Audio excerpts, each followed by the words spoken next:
दोस्तों 5 से 6 दिन पहले एक लड़की की शादी होती है। उसे पहुंचना तो अपनी ससुराल चाहिए था, लेकिन वो ससुराल की जगह जीबी रोड दिल्ली पहुंच जाती है।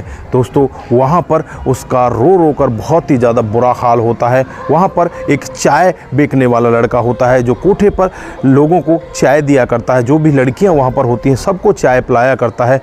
वो लड़का उसके पास जाता है तो यहाँ पर वो महिला रोते हुए कहने लगती है कि अगर आपको जो करना है मेरे साथ में कर लीजिए, लेकिन मेरे पति से एक बार मुझे फ़ोन पर बात करा दीजिए।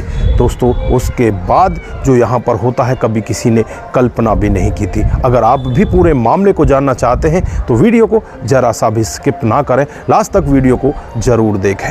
दोस्तों आगे बढ़ने से पहले हमारी वही रिक्वेस्ट की जो हमारे चैनल के साथ नए हैं कृपया करके चैनल को फॉलो कर लें, बेल आइकन को ज़रूर प्रेस करें। नमस्कार, जय हिंद। आप देख रहे हैं APH न्यूज़ राहुल रावत के साथ। तो दोस्तों आज की जो हकीकत की घटना आपको बताने जा रहा हूँ, ये हकीकत की घटना दिल्ली के जीबी रोड की है। और एक कोठे के ऊपर एक महिला आती है जिसकी 5-4 दिन पहले ही शादी होती है। यहाँ पर उसके साथ जो कोठे की मालकिन होती है मार पिटाई भी करती है, उसे धमकाती भी है कि तू यहाँ पर अपने कामकाज में लग जा, अब तेरा जीवन यहीं कटेगा, तुझे यहीं पर रहना पड़ेगा। दोस्तों वहाँ पर एक सतीश नाम का लड़का होता है जो चाय परोसा करता है। वो यहाँ पर उस लड़की के पास भी जाकर चाय देने के लिए चला जाता है तो लड़की उससे कहती है कि आप भाई साहब मेरी मदद कर दीजिए, मैं बहुत ज़्यादा परेशान हूँ, मेरा पति बहुत ज़्यादा पैसे वाला है, आपको जितने पैसे चाहिए उतने पैसे मैं दे दूँगी, लेकिन मेरी उनसे एक बार फ़ोन पर बात करा दीजिए। दोस्तों यहाँ पर जो सतीश होता है वो डरने लगता है, कहीं ऐसा ना हो कि ये कोठे की मालकिन है तुझे यहाँ पर फंसा दे, तू यहाँ से निकल भी नहीं पाएगा। वो यहाँ पर डरता हुआ कुछ भी नहीं कहता, लेकिन वो जाने से पहले उससे एक बात और कहती है। उससे कहती है कि तुम्हें जो मेरे साथ में करना है वो तुम कर सकते हो, मेरे को मेरे पति से बात करा दीजिए। दोस्तों यहाँ पर सतीश कुछ भी नहीं कह पाता, चुपचाप वापस अपने चाय के ठेले पर चला जाता है। उसके बाद फिर अगले दिन देखता है तो इस लड़की के साथ में बहुत ही ज़्यादा मार पिटाई हो रही होती है। और यहाँ पर जो कोठे की मालकिन होती है सतीश से कहती है कि उस लड़की को भी चाय जाकर दे दो, वो कमरे में ऐसे ही पड़ी हुई है, आज उसका लास्ट दिन है, अगर वो नहीं मानी तो कल उसके साथ ज़बरदस्ती किया जाएगा, उसको ज़बरदस्ती वाले ग्राहकों को सौंप दिया जाएगा। दोस्तों यहाँ पर सतीश भी वहाँ चाय देने से डरता है, कहीं वो लड़की दोबारा तेरे से बात ना करे, चुपचाप चाय देकर वहाँ से वापस आ जाता है, क्योंकि उसका वो धंधा होता है, अपने धंधे को भी नहीं छोड़ सकता। लेकिन यहाँ पर सतीश के मन में कुछ जिज्ञासा जागने लगती है कि यार ये लड़की तो यहाँ पर गलत फंस चुकी है, अब इसको यहाँ से कैसे बचाया जाए। वो मन ही मन इस तरह का विचार करने लगता है। और जैसे ही अगला दिन आता है, अगले दिन एक ग्राहक आता है और जो कोठे की मालकिन होती है उस लड़की को ग्राहक को सौंप देती है। उस ग्राहक से कहा जाता है कि तुम्हारे साथ में ये मार पिटाई भी कर सकती है, हाथ पैर भी फेंक सकती है, तुम्हें इसके साथ ज़बरदस्ती करना होगा।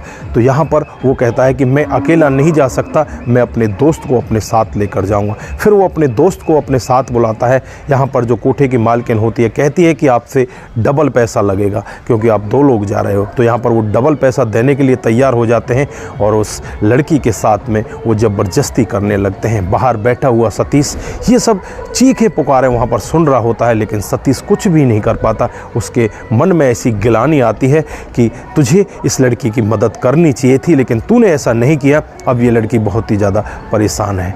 दोस्तों उसके बाद जो कोठे की मालकिन होती है उससे सतीश जाकर कहता है कि मैं भी इस लड़की के साथ जाना चाहता हूं। तो मालकिन कहती है कोई बात नहीं, जाओ, पर इसके पैसे ज़्यादा लगेंगे, तुम्हें पता होना चाहिए कि ये नई नई लड़की है, इसके तो ज़्यादा पैसे लगेंगे।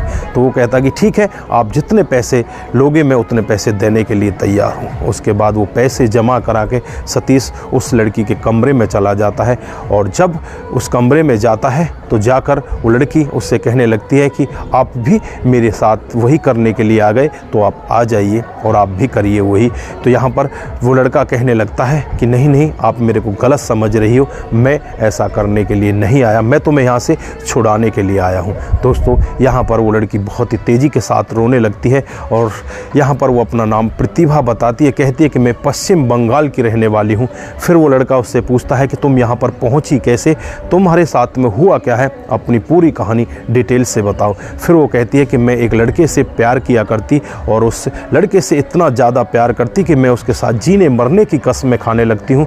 और फिर एक दिन ऐसा होता है, घर वालों को इस सब के बारे में पता चल जाता है। घर वाले मुझे घर के अंदर कैद कर देते हैं, बाहर निकलने ही नहीं देते, लेकिन मैं उसके बगैर रह ही नहीं पाती। मैं तो ये चाहती थी कि मेरी उसके साथ में शादी हो जाए। फिर एक दिन का वाक़या होता है, मैं घर से 3.5 लाख रुपए चुराती हूँ और 3.5 लाख रुपए चुराकर अपने प्रेमी के साथ भागकर वहाँ से निकल आती हूँ। और फिर हम लोग कोर्ट में जाकर कोर्ट मैरिज कर लेते हैं। के बाद हम कोर्ट में जाकर कोर्ट मैरिज कर लेते हैं और होटल में रहने लगते हैं। लेकिन हमें वहाँ पर डर होता है कहीं ऐसा ना हो कि पीछे से हमारे घर वाले आ जाएं और तो हमें यहाँ पर नहीं रहने दें। इसलिए हम दोनों के दोनों दिल्ली के लिए कलकत्ता से ट्रेन में बैठ जाते हैं और कलकत्ता से ट्रेन बैठकर दिल्ली के लिए रवाना हो जाते हैं। उसके बाद थोड़ी दूर आगे चलने के बाद एक सामान यहाँ पर मेरे पति लेते हैं। पति भी उस सामान को खाते हैं और मैं भी उस सामान को खाती हूँ। लेकिन खाने के बाद मुझे होश नहीं कि मैं कहाँ हूँ। मेरा पति भी, उसको भी पता नहीं उसके साथ में हुआ क्या है, वो कहाँ है।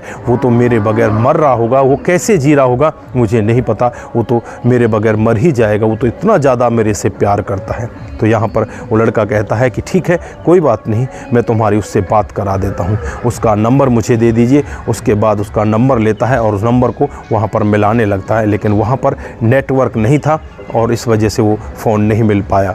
यहाँ पर जो लड़की होती है वो कहती है कि नंबर तो मिला नहीं, फिर कैसे बातचीत होगी।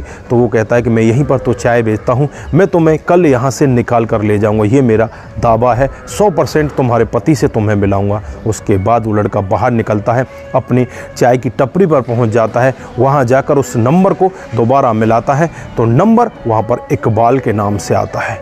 दोस्तों, ये लड़की हिंदू होती है, ये लड़का मुसलमान होता है। यहाँ पर सतीश का दिमाग तो ठिनक जाता है कि इस लड़की के साथ में बहुत ही ज़्यादा गलत हुआ है, इसको इसका पति ही कहीं बेच ना गया हो। दोस्तों, उसके बाद खुद इंटरनल जांच पड़ताल करता है और कोठे के अंदर पता करता है कि इस लड़की को कौन बेच कर गया। तो वहाँ पर पता चलता है कि इसका जो पति है वही इस लड़की को यहाँ पर बेच कर गया है। दोस्तों, अब यहाँ पर सतीश कुछ भी नहीं कहता और उस लड़की के पास पहुँच जाता है और वहाँ से रात को उसको चुपचाप निकाल लेता है। निकालकर वो दिल्ली रेलवे स्टेशन पर पहुँच जाते हैं और नई दिल्ली रेलवे स्टेशन पर ये ट्रेन में बैठ जाते हैं और बैठकर आगे की तरफ सफ़र करने लगते हैं। ये लोग कलकत्ता जाना चाहते थे, लेकिन इनका दिमाग रास्ते में ही इस तरह से बदलता है, क्योंकि ये लड़की बार बार यही कह रही थी कि मेरे पति से मेरी बात करा दो, वो मेरे बगैर बहुत ज़्यादा परेशान होंगे। यहाँ पर जो सतीश होता है वो पूरी हकीकत उसे नहीं बताता। फिर कहता है कि ठीक है, मैं फ़ोन मिलाता हूँ। उसको आता है तो उसका फ़ोन भी स्विच ऑफ होता है, लेकिन थोड़ी देर बाद ही एक मैसेज आता है कि उसका फ़ोन नंबर चालू हो गया है। दोस्तों, उसके बाद ये लड़का फ़ोन मिलाता है और फ़ोन स्पीकर ऑन कर देता है। ये लड़का खुद कोठे वाला बनकर उनसे बातचीत करता है कि वो लड़की तो यहाँ से भाग चुकी है। तो सामने जो इसका पति बना होता है इकबाल, वो कहता है कि कोई बात नहीं, उसका मेरे पास अभी तक फ़ोन नहीं आया है, जैसे ही उसका फ़ोन आ जाएगा मैं तुरंत ही तुम्हारे पास उसे लेकर हाजिर हो जाऊँगा, उसे मैं कहीं भी नहीं जाने दूँगा, वो दिल्ली से अभी बाहर नहीं निकली होगी।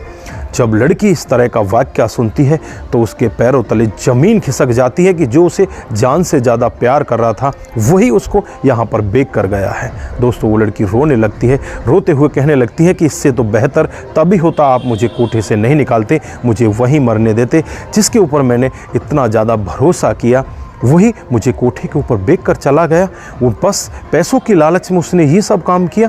दोस्तों, यहाँ पर लड़की बहुत ज़्यादा टूट जाती है। अब प्रतिभा यहाँ पर रोने लगती है। सतीश उसके आंसुओं को पहुँचता है और उससे कहने लगता है कि कोई बात नहीं, तुम चुप हो जाओ। दोस्तों, यहाँ पर सतीश कहता है कि अब तुम अपने घर चलो, वहाँ पर मैं तुम्हें छोड़ देता हूँ और तुम अपने माता पिता के पास चली जाना। लेकिन यहाँ पर वो लड़की कहने लगती है कि मैं अपने माता पिता के पास नहीं जा सकती, क्योंकि मैं जिस लड़के के साथ भाग कर आई हूँ वो मुसलमान है और मैं हिंदू हूँ। इस तरह के रिश्ते को वो कभी भी एक्सेप्ट नहीं करेंगे, वो मुझे जान से मार देंगे। दोस्तों, यहाँ पर वो लड़का कहता है कि मुझे सब के बारे में पहले ही पता है कि ये लड़का मुसलमान है और इसने तुम्हारे साथ में गलत किया है, लेकिन मैं ये सब कहने से डर रहा था कहीं ऐसा ना हो जाए कि तुम ही मुझे गलत समझने लगो। दोस्तों, उसके बाद वो लड़की प्रतिभा एकदम से टूट जाती है और रोते हुए कहने लगती है कि तुमसे अच्छा साथी तो मुझे कोई मिल ही नहीं सकता, अब हम करें तो क्या करें। यहाँ पर जो लड़का होता है सतीश, उसकी चाय की टपरी को भी तोड़ दिया जाता है। वहाँ पर कोठे के जो सदस्य होते हैं इसको चारों तरफ ढूंढ रहे होते हैं। वहाँ पर इसके पास एक फ़ोन आता है, उसमें इसको ये सब जानकारी मिलती है, क्योंकि इसका एक नज़दीकी इसको फ़ोन करता है कि तेरे साथ में बहुत गलत होगा, तू यहाँ वापस मत आ जाना। ये लड़का भी कहता है कि अब मैं वहाँ पर वापस नहीं जा सकता।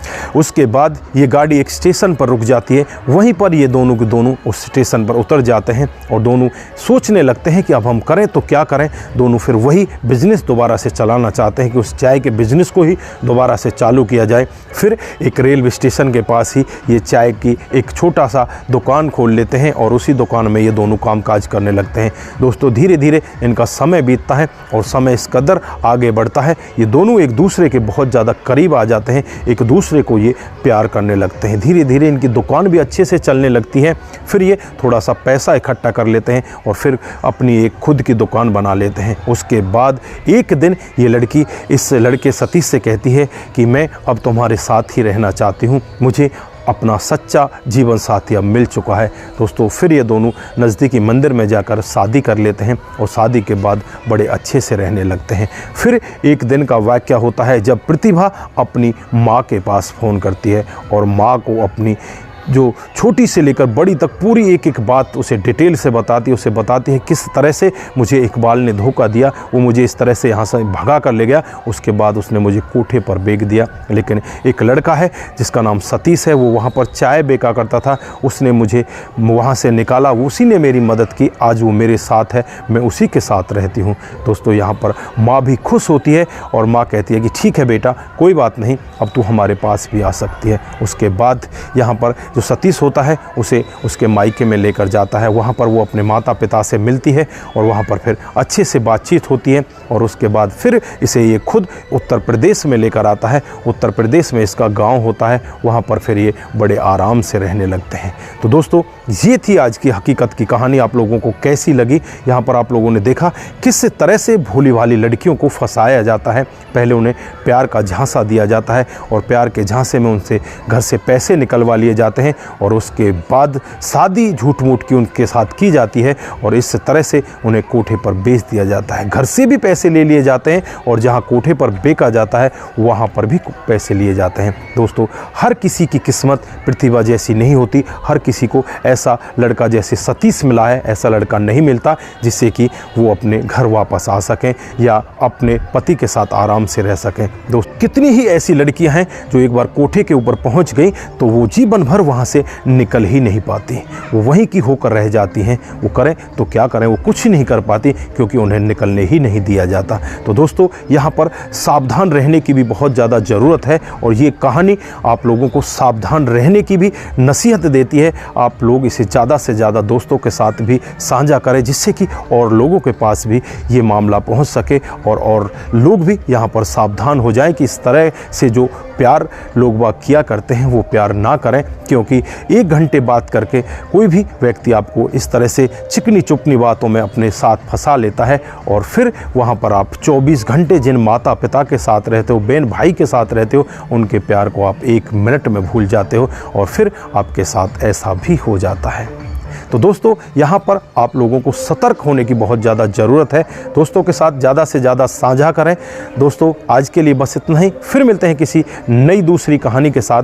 तब तक के लिए आप अपना ख्याल रखें, अपने परिवार का ख्याल रखें, सतर्क रहें, सावधान रहें और अपने रिश्तों की अहमियत को ज़रूर समझें। नमस्कार, जय हिंद,